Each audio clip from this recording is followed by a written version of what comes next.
Um, I am grateful, beyond belief, to be a part of this industry we call agriculture.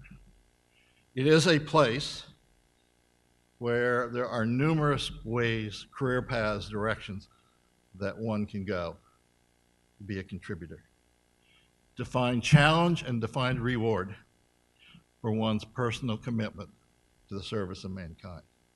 What more could we want than that, to be a part of an industry that allows us to do that?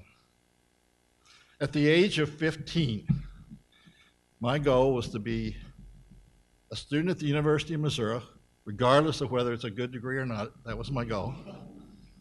And to be a teacher of students in agriculture.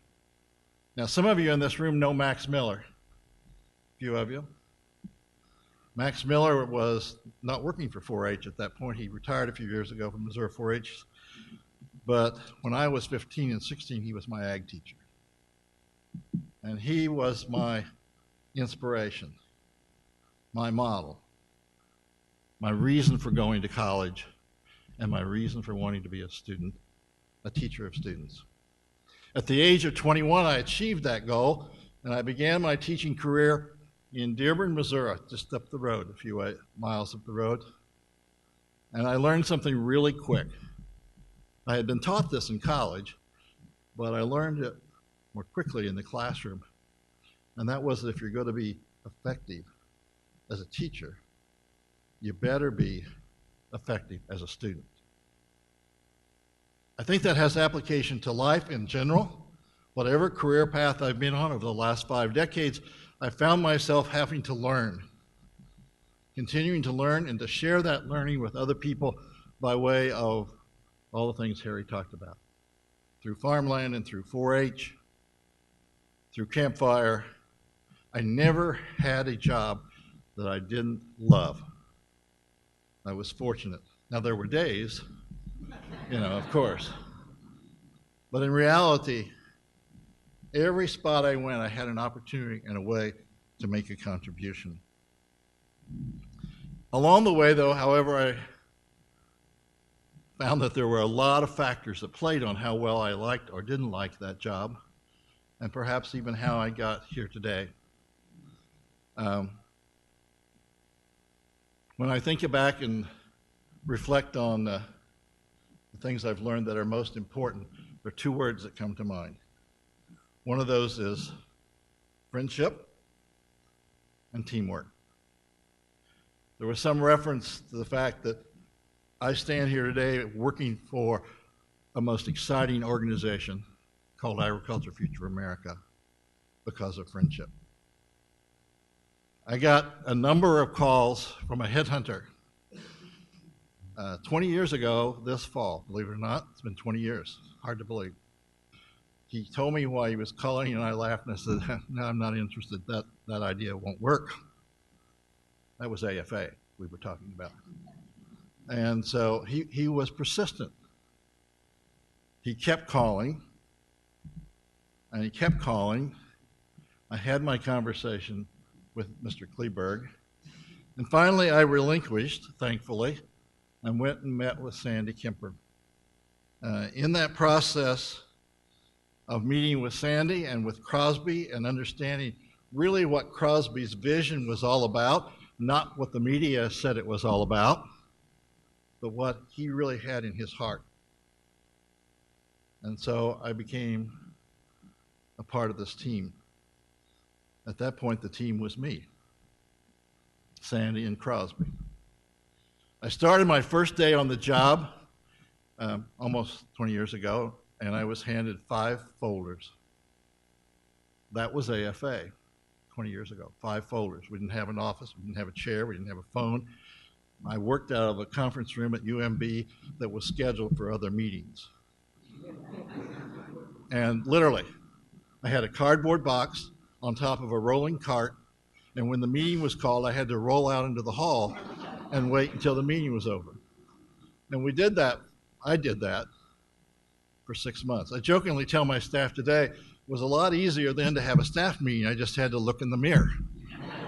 And then there was nobody that had another opinion, of course, or no other ideas in that process. In one of those folders was a note, very simple, handwritten note, and it read this.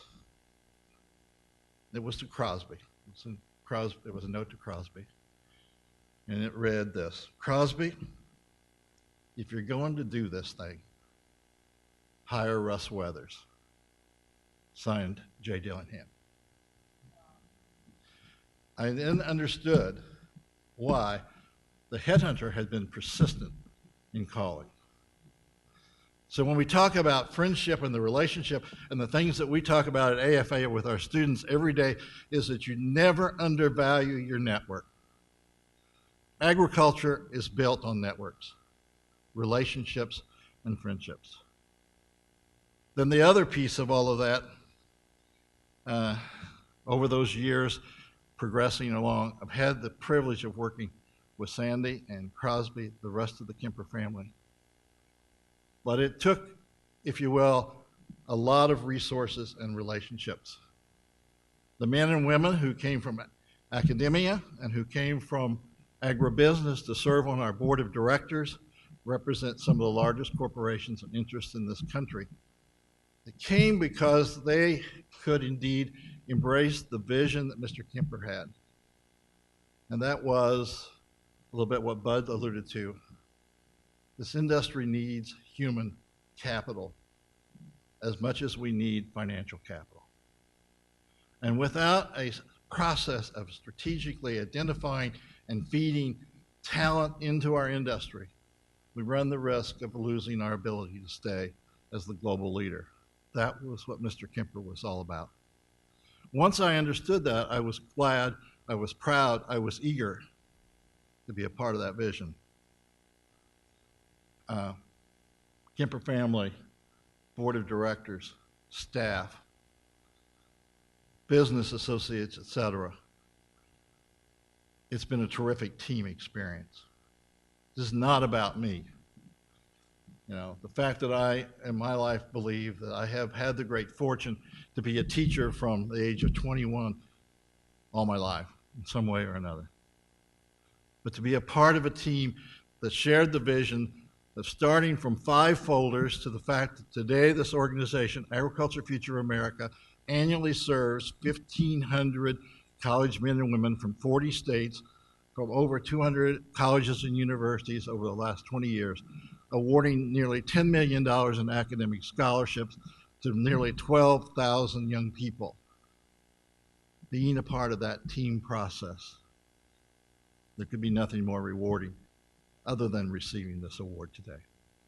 So on behalf of all of those folks that have worked on this, I accept this award as a teacher, as a friend, and as a team member. So thank you very much.